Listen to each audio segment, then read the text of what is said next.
En 2015, un impressionnant 750 000 fans ont envahi le concert de K-pop d'EXO. L'excitation s'est poursuivie en 2017, ce chiffre montant en flèche à 1 million. Puis, lors de la tournée des concerts de BTS en 2019, la foule a atteint un impressionnant plus de 2 millions. Mais voici le hic. Tandis que les fans de K-pop adorent leurs idoles, ils n'obtiennent pas toujours le tableau complet de leur vie. La réalité des stars de la K-pop est souvent cachée. Au fil du temps, cependant, bon nombre de ces artistes ont dévoilé leur histoire réelle au monde. Et croyez-moi, l'histoire réelle peut être époustouflante. De loin, le monde de la K-pop semble impeccable, avec ses mélodies accrocheuses, ses chorégraphies incroyables, ses tenues élégantes et ses personnes éblouissantes. Mais cette façade brillante ne révèle pas toute la vérité. Dans les coulisses, l'industrie de la K-pop a un côté qui reste en grande partie caché aux outsiders. Mais quel est ce côté caché? Et pourquoi n'en sommes-nous pas conscients? La grande question est, s'il y a quelque chose qui ne va pas dans ce monde glamour, pourquoi est-il entouré de secrets? On ne peut nier la popularité mondiale de la K-pop. Des gens du monde entier sont attirés par le rêve de devenir des sensations de la K-pop. Et il n'y a absolument rien de mal à avoir de si grands rêves. Cependant, le véritable problème survient car bon nombre de ces aspirants sont jeunes, souvent entre 10 et 14 ans. Ces enfants partagent tous le rêve de devenir des icônes de la K-pop. Et ils ont tendance à croire que la seule façon d'y parvenir est de s'associer à l'un des grands acteurs de l'industrie de la K-pop. Les trois grandes entreprises, SM, JYP, YG, ont beaucoup d'influence. Bien que de plus petites entreprises soient également présentes, ce sont ces trois-là qui ont propulsé de nombreux artistes de la K-pop à succès sous les projecteurs. Si vous avez déjà rêvé de devenir une star de la K-pop à succès, viser l'une de ces grandes entreprises pourrait sembler être le meilleur chemin. De nombreux candidats pleins d'espoir se présentent à leur audition, pendant qu'ils devront montrer leurs compétences en chant, en danse ou en rap. L'idée est que si l'entreprise aime ce qu'elle voit, elle transformera le candidat en une sensation de la K-pop. Cela semble simple, n'est-ce pas? Eh bien, pas tout à fait. La réalité est bien plus complexe. Le parcours de l'audition à la première est un processus long et mystérieux. Commençons par le début. Des personnes du monde entier, pas seulement en Corée, participent à ces auditions. Certaines viennent même des États-Unis et du Royaume-Uni pour tenter leur chance. Et ils ont tous deux choses en commun. Un immense talent et une incroyable éthique de travail. La plupart d'entre eux ont entre 10 et 16 ans. Mais voici le grand défi. La concurrence est féroce. Les chances d'être sélectionné sont d'environ 700 contre 1. Cela signifie qu'une seule personne sur 700 sera choisie. Mais cela ne concerne que la sélection en tant que candidat. Cela ne garantit pas de devenir une star. Après la sélection initiale, les meilleurs sont choisis. Maintenant, parlons de ceux qui arrivent aux chanceux sélectionnés. Tout d'abord, la science de K-pop leur propose un contrat. Cependant, c'est là que les choses se compliquent. Dans de nombreux cas, ces contrats sont assez exploitants, certains étant même qualifiés de contrats d'esclaves. Mais qu'y a-t-il exactement dans ces contrats qui les rendent si difficiles? Explorons également cela. Lorsque quelqu'un entre dans le monde de la K-pop, il doit signer un contrat avec la société. Donc, selon ces contrats, la personne doit vivre loin de sa famille dans une petite chambre pendant sa formation. Le contrat précise également que si vous voulez faire partie de la K-pop, vous devez abandonner l'école et vous consacrer entièrement à cela. Une fois cela réglé, la formation commence. Pendant cette période de formation, les candidats apprennent à chanter, à danser et à rapper. On leur enseigne également quelque chose de crucial, une langue étrangère. Si vous n'êtes pas coréen, vous apprendrez également le coréen. Pourquoi? Parce que lorsque vous vous produisez, vous pouvez vous connecter de manière égale avec les fans coréens et non coréens. Mais il y a un problème avec la durée de cette formation. La période de formation s'étend sur environ 4 à 5 ans. Par exemple, RM a fait ses débuts avec BTS en 2013. Mais avant cela, il a été formé chez Big Hit Entertainment. Certaines idoles de la K-pop s'entraînent même pendant des périodes encore plus longues. Jihyo, membre de Twice, s'est entraîné pendant 10 ans. De même, G-Dragon de Big Bang a suivi une formation pendant 11 ans. Mais ce n'est que la partie formation. Maintenant, parlons des contrats. Ces contrats ne durent généralement pas 1 ou 2 ans. Ils vont généralement de 7 à 15 ans. Et voici la partie surprenante. Le temps qu'ils passent à s'entraîner n'est pas compté dans la période du contrat. Donc, si un contrat dure 7 ans, ils doivent rester avec la société pendant encore 7 ans après la formation. Par exemple, BTS avait un contrat avec Big Hit de 2013 à 2019, qui a ensuite été prolongé jusqu'en 2026. D'autres groupes de K-pop comme Blackpink, Twice, EXO, iKON, Monsta X ont tous des contrats d'au moins 8 ans. Mais voici le vrai problème. Peu importe qui sont les membres du groupe, ils ont tous suivi une formation d'au moins 5 ans. Les contrats viennent s'ajouter à cette formation. Maintenant, il y a une autre chose importante à garder à l'esprit. Le fait de suivre une formation ne garantit pas automatiquement qu'ils deviendront une star de la K-pop. Mais pourquoi? Si on leur offre une si bonne formation, pourquoi pourraient-ils ne pas réussir? Et vous vous demandez peut-être si tout leur travail acharné est en vain s'ils ne deviennent pas une star. Vous avez tout à fait raison. Oui, malheureusement, leur dur labeur finit souvent par être vain. La raison est assez simple, la concurrence. La réalité de la K-pop est que la concurrence est si intense qu'il peut falloir jusqu'à une décennie pour enfin faire ses débuts. Maintenant, vous pourriez penser que dès qu'une personne réussit dans ses débuts, cela est suffisant, n'est-ce pas? Ils vont gagner beaucoup d'argent et devenir très célèbres. Mais ce n'est pas tout à fait vrai. La vie de la plupart des stars de la K-pop ne change pas radicalement après leur début. Par exemple, lors d'une interview, une célèbre idole de la K-pop a partagé qu'elle vivait dans un petit appartement avant de devenir célèbre. Elle devait rester loin de sa famille et être à la disposition de l'entreprise 24 heures sur 24, 7 jours sur 7. Malgré des efforts considérables, que reçoivent réellement ces stars de la K-pop? Vous pourriez supposer qu'elles reçoivent de fortes sommes d'argent, n'est-ce pas? Eh bien, pas vraiment. Dans de nombreux cas, les idoles de la K-pop ne gagnent pas beaucoup d'argent avec leurs efforts. Un groupe important de K-pop comme AOA a même révélé avoir reçu leur premier chèque de paie 3 ans après leur début. Cela soulève une question. Pourquoi n'ont-ils pas commencé à gagner de l'argent dès leur premier pas? La vérité, c'est que ces entreprises prennent en charge la plupart des aspects de la formation et de la gestion des idoles. Elles couvrent les dépenses telles que les voyages, les logements et les frais de formation.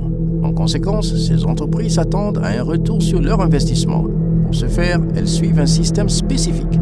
Ce système est structuré de manière à ce que lorsqu'une idole de la K-pop commence à générer des revenus après être devenue célèbre, une partie importante de ces recettes revient à l'entreprise pour couvrir les dépenses initiales.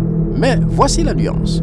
Pour les grands groupes comme BTS et Blackpink, lorsqu'ils connaissent un grand succès, les entreprises réalisent des bénéfices substantiels qui finissent par compenser leurs dépenses. Mais que se passe-t-il quand quelqu'un n'atteint pas ce niveau de succès? Dans des situations comme celle-ci, que font-ils? Si l'on regarde les chiffres, la plupart des gens de la K-pop ne connaissent pas le succès. Chaque année, environ 50 à 100 personnes font leur début. Mais pensez-y, combien d'entre eux avez-vous réellement entendu parler? Par exemple, il y a un artiste de la K-pop nommé Lee Seung-gi qui n'a pas reçu d'argent pendant 20 ans après le début de sa carrière. Les entreprises gardaient tout l'argent parce que leurs dépenses n'étaient pas couvertes. De même, Henry de JJCC dit à ses fans que ces entreprises gardent 80 à 90% de leurs revenus et les membres du groupe doivent se partager les 10% restants du revenu. Cela conduit souvent les idoles de la K-pop à finir endettés après leur début. Maintenant, plongeons dans un tout autre aspect. Lorsque ces entreprises signent des contrats, il y a une clause appelée « réguler ». Cela signifie que les entreprises peuvent contrôler leurs artistes pour générer des profits. Mais en quoi consiste cette régulation? Quelles pratiques en font partie qui peuvent être nuisibles aux individus? Comprenez cela à travers un exemple. Prenons le célèbre groupe de K-pop EXO. Un membre du groupe, Xiumin, devait maintenir son poids à 53 kg pendant les promotions d'albums. Pour y parvenir, il devait manger seulement une fois tous les 2 jours, selon les directives de l'entreprise. De même, Momo du groupe Twice a révélé que sa société lui avait demandé de perdre 7 kg en une semaine. Il existe un régime populaire dans la K-pop appelé le régime IU, du nom d'une chanteuse. Dans ce régime, les idoles doivent survivre avec seulement une pomme, 2 morceaux de bonbons et un chèque protéiné. De plus, une ancienne stagiaire qui a choisi de rester anonyme a partagé qu'elle avait dû suivre un régime extrême pendant 10 ans parce que sa société voulait qu'elle maintienne un poids de 38 kg. Pendant sa formation, elle vivait dans une petite pièce où des caméras de surveillance étaient installées pour la prendre en flagrant délit de tricherie. Elle mentionne également qu'elle a dû subir de nombreuses chirurgies esthétiques pour maintenir son apparence, ce qui l'a endettée. Après avoir entendu cela, vous pourriez vous demander pourquoi ces stars du K-pop prennent de telles mesures extrêmes pour paraître agréables. Pourquoi ces sociétés insistent-elles pour que ces stars maintiennent un poids de moins de 40 à 50 kg? La réponse est l'imperfection. Dans l'industrie de la K-pop, l'imperfection n'a pas sa place. Être beau n'est pas seulement un bonus, c'est une exigence si vous voulez devenir une star de la K-pop. C'est pourquoi les normes de beauté dans cette industrie sont incroyablement strictes et irréalistes. Atteindre tout cela sans chirurgie est presque impossible. C'est pourquoi la plupart des personnes de cette industrie ont recours à cette science esthétique. C'est aussi la raison pour laquelle la Corée du Sud est souvent appelée la capitale mondiale de la chirurgie esthétique. Cependant, il ne s'agit pas seulement des apparences. Les sociétés ne contrôlent pas ces artistes uniquement en fonction de leurs apparences. En fait, on dit que certains artistes manquent d'art. La vérité est que, dans de nombreux cas, les groupes de K-pop ne créent même pas leur propre musique. Les entreprises leur fournissent de la musique préfabriquée qui a déjà été testée et éprouvée. Leur rôle est de l'interpréter. Fondamentalement, les artistes de la K-pop manquent de leur propre contribution créative. Mais pourquoi ces entreprises opèrent-elles de cette manière? C'est simple, pour l'argent. Ces entreprises fournissent des chansons éprouvées pour que les artistes les chantent et lorsque l'argent arrive, 80 à 90% sont conservés par les entreprises pour couvrir les dépenses. L'argent restant est reparti entre les membres. D'une certaine manière, toutes les stars de la K-pop sont comme des acteurs rémunérés. Ce qu'ils chantent, comment ils se présentent en public, tous ces aspects sont contrôlés par les entreprises. Il est même vrai que les artistes de la K-pop ne sont pas autorisés à choisir leurs propres vêtements. Mais au-delà de l'argent, il y a une autre raison pour laquelle leur vie est si contrôlée. L'image. La perception que les fans ont des groupes de K-pop, comment ils les voient et l'impression que le public devrait avoir, toutes ces décisions sont prises par les entreprises. Par exemple, en 2018, Tiffany Young, une idole K-pop bien connue, a révélé que les membres du groupe n'étaient pas autorisés à avoir des téléphones portables. Elle devait utiliser une cabine téléphonique pour parler à ses parents. De nombreuses stars du K-pop ont été confrontées à des restrictions similaires. Les sociétés donnent deux raisons pour cette restriction de téléphone. Premièrement, elles ne veulent pas que les idoles soient distraites par les téléphones. Deuxièmement, elles veulent empêcher les idoles d'entrer dans des relations amoureuses. La plupart des stars de K-pop doivent faire un sacrifice important pour leur succès. Elles ne peuvent avoir aucune relation amoureuse. Vous pourriez vous demander pourquoi leur vie amoureuse pose problème et comment cela les affecte. La réponse réside dans leur image publique. En 2014, lorsque Baekhyun d'EXO et Taeyeon de Girls' Generation ont été révélés comme étant en couple, leurs fans étaient beaucoup plus déçus que heureux. Les fans pensaient que leurs idoles étaient plus concentrées sur leur relation amoureuse que sur leurs fans et les membres du groupe. Certains fans sont même allés jusqu'à déposer des pétitions contre eux, exigeant que Baekhyun soit retiré du groupe EXO. C'est compréhensible. Voir votre idole en relation peut être décourageant. Ce sentiment est clair. Mais certains fans de K-pop sont tellement dévoués à leurs idoles qu'ils ne supportent pas de les voir sortir avec quelqu'un d'autre. C'est pourquoi les idoles de K-pop célibataires sont souvent très suivies par leurs fans. Ces fans sont prêts à dépenser des sommes considérables, ce qui explique que les entreprises gardent leur vie amoureuse sous contrôle, afin de générer des revenus.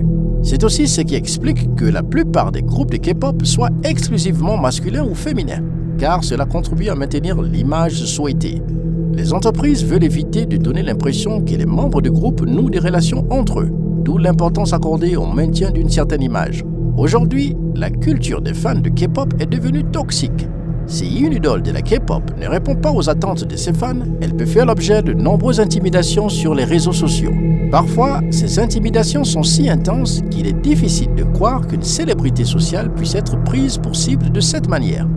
Un exemple tragique est celui de Sulli, une ancienne star de la K-pop qui a été retrouvée morte chez elle le 14 octobre 2019. L'enquête a révélé qu'elle avait mis fin à ses jours. Sulli était l'une des rares idoles K-pop qui ne se préoccupait pas excessivement de son image. Elle avait ouvertement une relation et ne la cachait pas. Cependant, son attitude audacieuse et insouciante n'a pas été bien reçue par ses fans. Comme les entreprises s'attendent à la perfection, les fans de K-pop ont également des attentes similaires envers leurs idoles. Malheureusement, Sulli est devenue une victime de la haine de ses propres fans. Lors de son dernier direct sur Instagram, elle a affirmé les propos suivants. « S'il vous plaît, dites-moi, quelle est ma faute? Méritais-je tant de haine? Je ne suis pas une mauvaise personne, je suis désolé. » Tragiquement, Sulli n'avait que 25 ans. Sous un tout autre angle, certains fans de K-pop aiment leurs idoles avec une telle intensité qu'ils ont du mal à gérer leurs émotions. Dans les années 90, Les fans de G.O.D. et H.O.T. étaient tellement passionnés qu'ils les suivaient toute la journée et se tenaient même devant chez eux. Les fans de Heechul de Super Junior suivaient sa voiture de si près qu'il a été blessé. Des cas plus extrêmes expliquent les fans d'EXO qui ont planifié d'enlever tout le groupe et les fans de Yuchun qui l'ont publiquement giflé pour créer un souvenir durable. Cependant, quelque chose de profondément troublant s'est produit dans l'industrie K-pop, ce qui n'est pas souvent discuté une fois que quelqu'un en fait partie. Il y a de nombreux autres aspects de l'industrie K-pop dont les gens restent inconscients. Il est évident que pour prospérer dans l'industrie de la K-pop, il faut se conformer aux exigences de ces entreprises. Dans cette concurrence intense, en particulier pour les idoles féminines, il y a une attente d'offrir quelque chose en plus. En 2017, le PDG d'une entreprise de K-pop a été exposé pour avoir exploité 2 de ses stagiaires, l'une âgée de 19 ans et l'autre de 17 ans. L'histoire ne s'arrête pas là. Exploitant leur vulnérabilité, leurs corps sont également utilisés à des fins lucratives, parallèlement à leur musique. De nombreux artistes de K-pop sont traités comme des marchandises. En 2009, une tragédie majeure a secoué l'industrie. Le 7 mars de cette année, une actrice de 29 ans, Jang Ja-yeon, a été retrouvée morte dans son appartement. Sa mort a été classée comme un suicide. Avant son décès, elle a laissé une lettre révélant des vérités choquantes sur l'industrie qui avait été précédemment dissimulée. Dans cette lettre, elle expliquait comment elle avait signé un contrat avec une entreprise de K-pop dans l'espoir de devenir une star à succès. Cependant, ses rêves ont été brisés car l'entreprise la traitait comme un produit, la forçant à entretenir des relations avec des individus riches et puissants. Elle a révélé que l'entreprise la pressait à tel point qu'elle était obligée de coucher avec plus de 100 personnes, parmi lesquelles 31 individus. Dans certains cas, des stagiaires féminines de K-pop sont contraintes à des relations avec des investisseurs importants. Par exemple, en 2017, un PDG a été arrêté pour avoir offert 4 stagiaires à un collègue homme d'affaires. Il est important de noter que ces pratiques d'exploitation ne sont pas exclusives aux femmes. De telles situations surviennent également à des artistes masculins. En novembre 2022, 11 membres d'un groupe de K-pop ont remporté un procès contre leur propre entreprise, Spire Entertainment. Ces 11 membres ont expliqué que le PDG de leur entreprise les avait verbalement maltraités et certains membres avaient été également victimes d'exploitation physique. Cela démontre que le problème ne se limite pas au genre. Le problème central réside dans les dynamiques de pouvoir entre ceux qui occupent des postes d'autorité et ceux qui manquent de pouvoir et les personnes vulnérables. Un examen plus approfondi de ces cas révèle que ceux qui détiennent le pouvoir exploitent ceux qui n'en ont pas et qui se trouvent dans des positions vulnérables. Cependant, une question cruciale se pose. Pourquoi le gouvernement sud-coréen n'a-t-il pas pris de mesures pour résoudre les problèmes préoccupants de l'industrie de la K-pop? Malgré l'introduction d'une loi en 2009 visant à protéger la jeunesse du pays, le gouvernement n'a pas pris de mesures substantielles pour améliorer l'industrie de la K-pop. La raison est liée à l'impact économique. Le PIB de la Corée du Sud est passé de 4 milliards de dollars en 1960 à 2000 milliards de dollars en 2021. La K-pop a joué un rôle significatif dans cette remarquable croissance économique. Cette industrie contribue à hauteur d'environ 10 milliards de dollars à l'économie chaque année. Par exemple, si l'on considère seulement BTS, une étude de 2018 a révélé que ce groupe a contribué à hauteur de 3,6 milliards de dollars à l'économie. Les analystes estiment que de 2014 à 2023, la contribution de BTS à l'économie coréenne est d'environ 29,4 milliards de dollars. De plus, la K-pop alimente également le tourisme. Un touriste sur 13 en Corée visite le pays à cause de l'industrie de la K-pop. En raison de cette immense popularité, la Corée du Sud exerce un pouvoir doux grâce à l'influence de cette industrie. L'influence mondiale de la K-pop a un coût significatif, la vie de ces jeunes artistes. Beaucoup d'entre eux endurent des années d'exploitation sans recevoir une rémunération équitable ou une liberté personnelle. Avec le temps, de nombreuses idoles de K-pop ont partagé leur lutte contre la dépression et de graves problèmes mentaux. Il est important de réaliser que, bien que l'industrie puisse sembler attrayante de l'extérieur, la réalité est loin d'être incroyable. De nombreux aspects préoccupants de cette industrie restent cachés et non discutés. J'espère que vous avez tiré des enseignements précieux de notre conversation. Si vous avez trouvé ces informations utiles, n'oubliez pas de mettre le pouce à cette vidéo et de vous abonner à la chaîne pour plus de contenu important.